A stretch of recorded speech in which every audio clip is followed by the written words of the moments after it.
ഏവർക്കും പുതിയൊരു വീഡിയോയിലേക്ക് സ്വാഗതം. വെടിനിർത്തൽ കരാറിന് സമ്മതിച്ചതോടെ ഇസ്രായേൽ ഹമാസിന് മുന്നിൽ കീഴടങ്ങുന്നു എന്ന് പറയുമ്പോൾ അതൊരു തോൽവിയായി കാണാൻ പലർക്കും മടിയാണ്.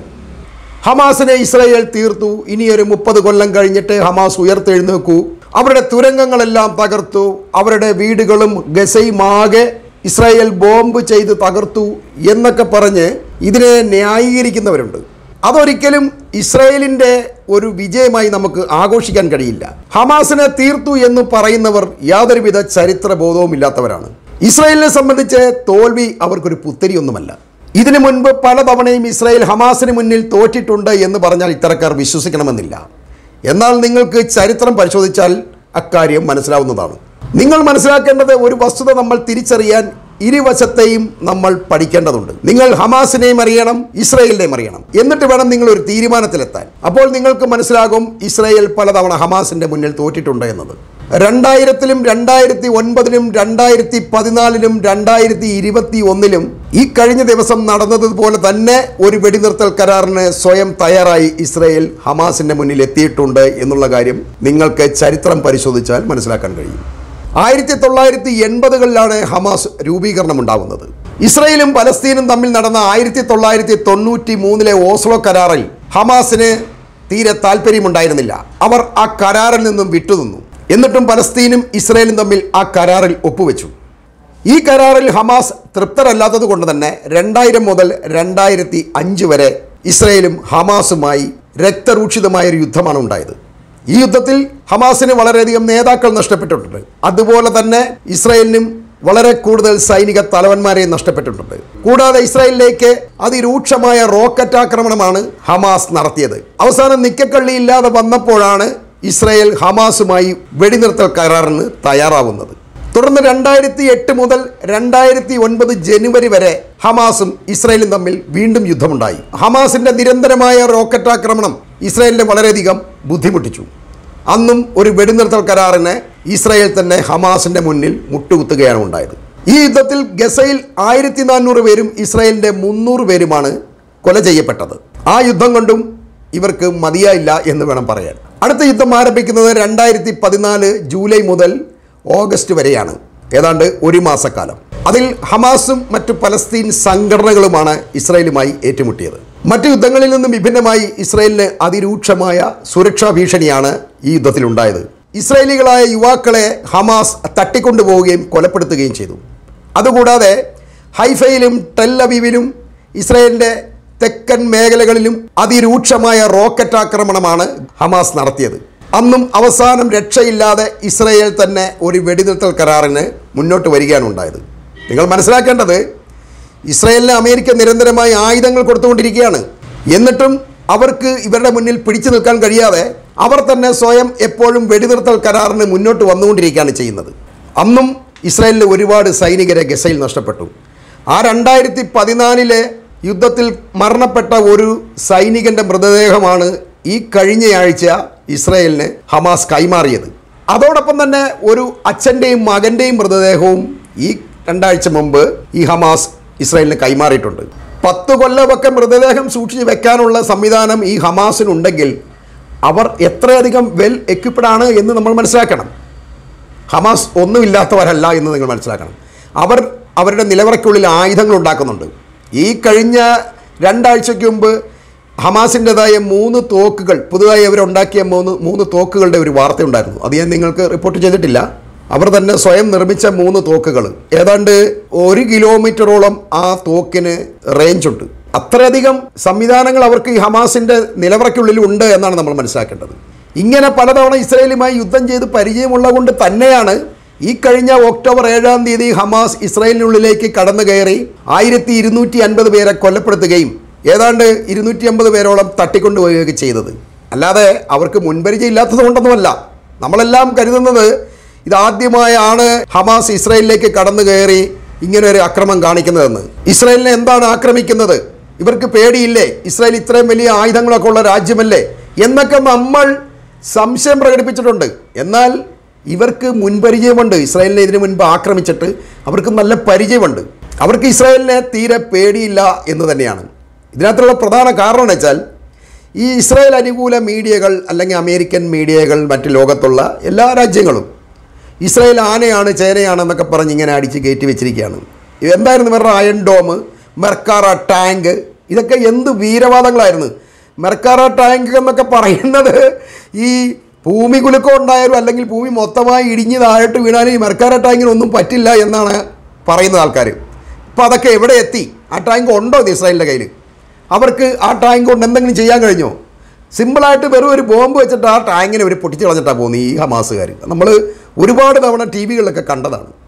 എന്നിട്ടും ഇസ്രായേൽ എന്തോ വലിയ സംഭവമാണെന്ന് സ്വയം മനസ്സിൽ ധരിച്ചിരിക്കുന്ന ഒരുപാട് ആൾക്കാർ നമ്മുടെ ഇടയിലുണ്ട്. അവരൊക്കെ സത്യത്തിൽ മുസ്ലിം വിരോധികളാണ്. അവരുടെയൊക്കെ ഉള്ളിലെന്ന് പറഞ്ഞാൽ വർഗീയത മാത്രമേ ഉള്ളൂ.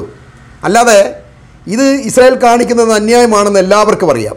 പലസ്തീൻ എന്ന രാജ്യത്ത് കടന്നു കയറിക്കൊണ്ട് അവരെ കീഴടക്കി അവരുടെ സ്ഥലങ്ങളും അവരുടെ വസ്തുക്കളും അല്ലെങ്കിൽ അവരുടെ പ്രദേശം എല്ലാം പിടിച്ചെടുത്തുകൊണ്ട് പിന്നെ ഇരുന്ന് മുറിവുറുക്കുകയാണ്. 1948 മുൻപായി ഏതാണ്ട് 60-70 കൊല്ലം മുമ്പ് ഈ ഇസ്രായേലികൾ മറ്റ് വിദേശങ്ങളിൽ നിന്നെല്ലാം എല്ലായിടത്തും തല്ലി ഒഴിച്ചിട്ട് അവരെല്ലാം കൂടെ ഇവിടെ വന്നിട്ട് വലിഞ്ഞു കയറിയതാണ് ഈ പലസ്തീനിൽ. എന്നിട്ട് പതുക്കെ അവരുടെ ഇടയിൽ ഇങ്ങനെ ഇടകലർന്നൊക്കെ ജീവിച്ച്. അപ്പോഴാണ് ഈ ബ്രിട്ടീഷുകാർ 1948 ഇവരെല്ലാം ഇവിടെ താമസിക്കുന്നവർക്ക് രാജ്യം കൊടുത്തേക്കാന്ന് പറഞ്ഞാണ് കുറച്ച് ഭാഗം ചെറിയ രീതിയിൽ ഈ പലസ്തീനുമായിട്ടൊക്കെ സംസാരിച്ച് ഒരു ധാരണയിലെത്തിയാണ് കുറച്ച് പ്രദേശം കൊടുക്കുന്നത്. പക്ഷേ ഇതിൽ പലസ്തീനിലെ സംഘടനകൾക്ക് പലർക്കും എതിർപ്പുണ്ടായിരുന്നു. ഈ രാജ്യമായിട്ട് വിഭജിച്ച് കൊടുക്കുന്നതിലായിരുന്നു അവർക്ക് എതിർപ്പ്. അവർ പറയുന്നത് മുസ്ലിങ്ങളും ഈ ജൂതരുമായി ഇടകലർന്ന് ജീവിക്കുന്നതിൽ കുഴപ്പമില്ല, ഇതൊറ്റ രാജ്യമായി പലസ്തീനായിട്ട് തന്നെ ജീവിച്ചോട്ടെ. പക്ഷേ ഇസ്രായേൽ എന്നൊരു രാജ്യം തിരിച്ചു കൊടുക്കുമ്പോൾ അത് ഇവർക്ക് വളരെയധികം അപകടമാണെന്ന് അന്നത്തെ ആൾക്കാർ തിരിച്ചറിഞ്ഞിട്ടുണ്ട്. കാരണം അമേരിക്കയുടെ സപ്പോർട്ടുണ്ടല്ലോ. അത് അന്നത്തെ അവരുടെ ആ ചിന്ത ശരി തന്നെയാണ്. ഇപ്പോൾ തന്നെ നമ്മുടെ ക്രിസ്ത്യാനികൾ ധരിച്ചിരിക്കുന്നത് ഈ ജെറുസലേം അല്ലെങ്കിൽ യേശുക്രിസ്തുവിൻ്റെ ജന്മസ്ഥലം ഇസ്രായേലിലാണെന്ന് ധരിച്ചിരിക്കുന്ന ഒരുപാട് ആൾക്കാരുണ്ട്. സത്യത്തിൽ അത് പലസ്തീനിലല്ലേ? അത് പലസ്തീൻ്റെ അണ്ടറിലുള്ള സ്ഥലത്താണ് ഈ പ്രദേശം ഇപ്പോഴും സ്ഥിതി ചെയ്യുന്നത്. പക്ഷെ പലർക്കും അറിയില്ല, എല്ലാവരും ഇസ്രായേലാണെന്ന് ധരിച്ചിരിക്കുകയാണ്. അതിൻ്റെ കാരണം എന്ന് വെച്ചാൽ ഈ മുസ്ലിങ്ങളുടെ കസ്റ്റഡിയിൽ ക്രിസ്ത്യാനികളുടെ ഒരു വളരെ വിലപ്പെട്ട ഒരു പ്രദേശം അല്ലെങ്കിൽ ക്രിസ്തു ജനിച്ച ഒരു സ്ഥലം ഇരിക്കുക എന്ന് പറഞ്ഞാൽ അവർക്ക് വളരെയധികം വിഷമാണ്, ഒരു ബുദ്ധിമുട്ടുണ്ട്. സയനിസ്റ്റുകളുടെ കയ്യിലിരുന്നാലും കുഴപ്പമില്ല, പക്ഷേ മുസ്ലിങ്ങളുടെ കയ്യിൽ വരാൻ പാടില്ല എന്നൊരു ധാരണ ഇവർക്കുണ്ട്. അതുകൊണ്ടാണ് ഇവർ ബോധപൂർവം തന്നെയാണ് ഇസ്രായേലിൻ്റെ കയ്യിലാണ് രാജ്യം ഇരിക്കുന്നതെന്ന് പറയുന്നത്. അത് പലസ്തീൻ അധീന പ്രദേശം തന്നെയാണ്, ഇസ്രായേൽ വകവെച്ച് കൊടുത്തിരിക്കുന്ന പ്രദേശം തന്നെയാണ്. ഇസ്രായേലിൻ്റെയൊക്കെ പട്ടാളവും എല്ലാം ഉണ്ട് ഇവരുടെ. കാരണം ഇസ്രായേലിൻ്റെ മേൽനോട്ടത്തിൽ തന്നെയാണ് അവിടെ ഭരണം. വെസ്റ്റ് ബാങ്കും ഒക്കെ ഭരിക്കുന്ന ഇസ്രായേലിൻ്റെ കൺട്രോളിൽ തന്നെയാണല്ലോ പോലീസും സൈന്യവും. പക്ഷേ പലസ്തീൻ അതോറിറ്റിയുടെ അണ്ടറിലുള്ള സ്ഥലങ്ങളാണ് ഇതൊക്കെ. സത്യത്തിൽ പലസ്തീൻ എന്ന രാഷ്ട്ര രൂപീകരണമല്ലാതെ ഇസ്രായേലിന് മുന്നിൽ മറ്റു മാർഗങ്ങളൊന്നുമില്ല. ഹമാസിൻ്റെ എത്രയധികം ആളുകളെ വധിച്ചാലും ഇസ്രായേലിന് ഒരിക്കലും ആ ഒരു ഇതിൽ നിന്ന് രക്ഷപ്പെടാൻ കഴിയില്ല. പലസ്തീൻ എന്നൊരു രാഷ്ട്രം അവർ കൊടുത്തേ മതിയാവൂ. അവർ നിരന്തരമായി ഇസ്രായേലിനെ ആക്രമിച്ചു കൊണ്ടിരിക്കുകയാണ്. ഇപ്പോൾ തന്നെ ഈ യുദ്ധം കഴിഞ്ഞാലും അല്ലെങ്കിൽ എല്ലാം ശാന്തമായി കഴിഞ്ഞാൽ പോലും അവർ വീണ്ടും 1-2 കൊല്ലം കഴിയുമ്പോൾ വീണ്ടും ഇതുപോലെ തന്നെ ഹമാസ് ഇസ്രായേലുമായി യുദ്ധത്തിന് ചെല്ലും. നിരന്തരമായി ഇസ്രായേലിനെ നശിപ്പിക്കുക എന്ന് തന്നെയാണ് ഇവർ ലക്ഷ്യമാക്കുന്നത്. കാരണം ഇസ്രായേൽ ഒരിക്കലും തലപൊക്കരുത്. അവർ സാമ്പത്തികമായി വളരെയധികം വളർന്നു കഴിഞ്ഞാൽ അത് പലസ്തീനികൾക്ക് വളരെയധികം ദോഷം ചെയ്യും. അതുകൊണ്ട് തന്നെയാണ് ഇപ്പം തന്നെ ഏതാണ്ട് തീർത്തല്ലോ, ഇസ്രായേൽ തീർന്നിരിക്കുകയാണല്ലോ. അവർ ഇനി ഒന്നേന്ന് തുടങ്ങണം. ഇനി മറ്റ് രാജ്യങ്ങളെല്ലാം പോയി തെണ്ടിപ്പെറുക്കി എടുത്ത് കാശും കൊണ്ട് വന്നിട്ട് വേണം ഇതെല്ലാം പുനർനിർമ്മിച്ചെടുക്കാൻ. അപ്പോൾ ഇവർ വീണ്ടും ആക്രമണം ആരംഭിക്കും. അന്നും ഇതുപോലെ ഒരു പ്രശ്നമുണ്ടാക്കി 2 കൊല്ലം കഴിയുമ്പോൾ, അല്ലെങ്കിൽ ഇപ്പം തീർന്നെന്ന് വെച്ചോ, 2 കൊല്ലം കഴിയുമ്പോൾ വീണ്ടും ഇസ്രായേലും ഹമാസും തമ്മിൽ യുദ്ധം ഉണ്ടാവും. അവസാനം ഗതിയില്ലാതെ ഇവർക്ക് ഇന്ന് പിടിച്ചോ എന്ന് പറഞ്ഞ് ഇവർക്ക് പലസ്തീൻ രാഷ്ട്രം കൊടുക്കേണ്ടി വരും. വേണം ഇസ്രായേലിൻ്റെ പകുതി കൂടെ തന്നേക്കാം എന്ന് വരെ പറയേണ്ടി വരും. അത്രയധികം ബുദ്ധിമുട്ടാണ് ഈ ഹമാസ് ഈ ഇസ്രായേലികൾക്ക് നൽകുന്നത്. അവർ ഇസ്രായേലികൾ പക്ക തീവ്രവാദികൾ തന്നെയാണല്ലോ. ഈ തീവ്രവാദികൾക്കല്ലാതെ മറ്റാർക്കും ഒരു വിഭാഗത്തെ ഇങ്ങനെ ആക്രമിക്കാനോ അവരുടെ സ്ഥലങ്ങൾ പിടിച്ചെടുക്കാനോ ഒന്നും കഴിയില്ല. ഹമാസിൻ്റെ തുരങ്കങ്ങളുടെ 10% പോലും IDF-ന് ഇതുവരെ കണ്ടെത്താൻ കഴിഞ്ഞിട്ടില്ല. ശരിക്കും ഗസയ്ക്ക് പുറത്തുള്ള മണ്ണിലല്ല ഹമാസ് ഉള്ളത്. അവർ ഗസയുടെ ഗർഭത്തിനുള്ളിലാണ്, അതായത് ഗസയുടെ അണ്ടർഗ്രൗണ്ടിൽ. അവിടെ അവർക്കൊരു വലിയ സൈനിക താവളം തന്നെ ഉണ്ട് എന്നതാണ് അതിലെ വാസ്തവം. അതുകൊണ്ടാണ് അവർക്ക് ആയുധങ്ങൾ നിർമ്മിക്കാൻ കഴിയുന്നത്. ഒരുപക്ഷെ അവർ അതിനുള്ളിൽ നിർമ്മിച്ച മിസൈൽ വെച്ചിട്ടാണോ ഇസ്രായേലിട്ട് പഠിക്കുന്നതെന്ന് ഇതുവരെ പുറത്തറിയാൻ കഴിഞ്ഞിട്ടില്ല. ചിലപ്പോൾ കുറേ കഴിയുമ്പോൾ അതിൻ്റെ വാർത്തകളും പുറത്ത് വന്നേക്കാം.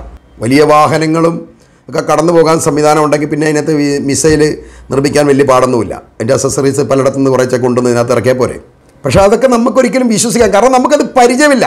ഈ അണ്ടർഗ്രൗണ്ടും അതിനുള്ളിലുള്ള സംവിധാനങ്ങളൊന്നും നമുക്ക് പരിചയമില്ല. നമ്മളാകെ കണ്ടിരിക്കുന്ന ട്രെയിൻ ഈ അണ്ടർഗ്രൗണ്ടിൽ കൂടെ പോകുന്നതാണ്. ഈ ട്രെയിനൊക്കെ അണ്ടർഗ്രൗണ്ടിൽ കൂടെ പോകാമെങ്കിൽ പിന്നെ എന്തും പോകാമല്ലോ, എവിടെ എന്തും ഉണ്ടാക്കിയെടുക്കാമല്ലോ. ഇത് വലിയ അത്ഭുതം പോലെയാണ്.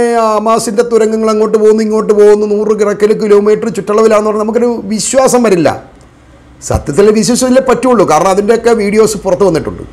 അവരതിനുള്ളിൽ ഒരു ലോകം തന്നെ സൃഷ്ടിച്ചിരിക്കുകയാണ്. അവർക്കറിയാം ഈ അമേരിക്കയും ഇസ്രായേലും യൂറോപ്യൻ യൂണിയനും എല്ലാം കൂടെ കൂടിയിട്ട് ഇവരെ ആക്രമിക്കുമെന്ന് നന്നായി തന്നെ ഈ ഹമാസിന് അറിയാം. അതുകൊണ്ട് തന്നെ അവർ ഭൂമിക്കടിയിൽ സ്ഥിരമായി തന്നെ കഴിയുകയാണ്. ഇപ്പോൾ ഈ ബന്ദികൾ തിരിച്ചു വന്നപ്പോൾ ഉണ്ടാകുന്ന ചില തമാശകളുണ്ട്. ബന്ദികൾ വളരെ അവശതയായിരിക്കും, അവരെല്ലാം തല്ലി ഓടിച്ച് ഇതാക്കിയിട്ടായിരിക്കും കൊണ്ടുവന്നിരിക്കുന്നതൊക്കെയാണ് ഇവരെല്ലാം ധരിച്ചിരിക്കുന്നത്. അതിൻ്റെ ICUവും മറ്റ് ആംബുലൻസും എല്ലാം റെഡിയാക്കി വെച്ചിരിക്കുകയായിരുന്നു ഇവരെ നേരെ ആശുപത്രിയിലേക്ക് കൊണ്ടുപോകാൻ വേണ്ടി. അവരേതാണ്ട് കുടുംബക്കാരുടെ ഇടയിൽ പോയിട്ട് തിരിച്ച് വന്ന പോലെയാണ് അവരെല്ലാം കൂടെ വന്നിറങ്ങി ചിരിച്ച് സന്തോഷിച്ച് ഗിഫ്റ്റും ഒക്കെ മേടിച്ചാൽ വന്നത്. അപ്പോൾ ഒന്നുമില്ല അവരുടെ പേരിൽ ആരോപിക്കാൻ, ഈ ഹമാസിൻ്റെ പേരിൽ ഇവരെ ആക്രമിച്ചെന്നോ കൊന്നെന്നോ തല്ലിയെന്നൊന്നും പറയാൻ ഒന്നുമില്ല അവർക്ക് പറയാൻ. അതുകൊണ്ട് പറയുന്നത് എന്താ, അവർ ഈ 15 മാസം സൂര്യപ്രകാശമേൽക്കാതെ കഴിഞ്ഞു. ഒന്ന് ആലോചിച്ച് നോക്കണം, സൂര്യപ്രകാശമേൽക്കാതെ കഴിഞ്ഞതെന്നും അതിൻ്റെയാണ് അവർക്കൊരു ബുദ്ധിമുട്ടുണ്ടെന്ന്. അതുകൊണ്ട് ആയിക്കോട്ടെ, സൂര്യപ്രകാശം ഏറ്റില്ല, അവർക്ക് രോഗങ്ങളൊന്നുമില്ലല്ലോ. അവർ വളരെയധികം ഹാപ്പി ആയിട്ട് അവർ ഒരു ദിവസം പോലും ഒരു മണിക്കൂർ പോലും ഒരു ഹോസ്പിറ്റലിൽ ചിലവഴിച്ചില്ല. അവരപ്പോൾ തന്നെ വീട്ടിൽ പോയി. ഇനി അവരെ കൊണ്ട് ഈ ചാനലുകളും അല്ലെങ്കിൽ ഇസ്രായേലി IDF എല്ലാം കൂടി പറയിപ്പിച്ചെടുക്കണം. ഈ ഹമാസിനെ കുറിച്ച് എന്തെങ്കിലും മോശമായി പറയുമെന്ന് കാശും കൊടുത്ത് പറയിപ്പിക്കണം. അല്ലാതെ അവരൊന്നും പറയുമൊന്നുമില്ല.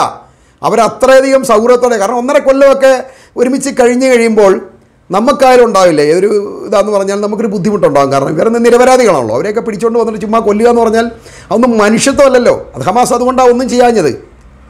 ഞാൻ കഴിഞ്ഞ വീഡിയോയിൽ പറഞ്ഞിട്ടുണ്ടായിരുന്നു, അവർ സ്വന്തമായിട്ട് ഭക്ഷണം വെച്ച് കഴിക്കാൻ വരെ സൗകര്യം ഉണ്ടാക്കി കൊടുത്തിരിക്കുകയായിരുന്നു.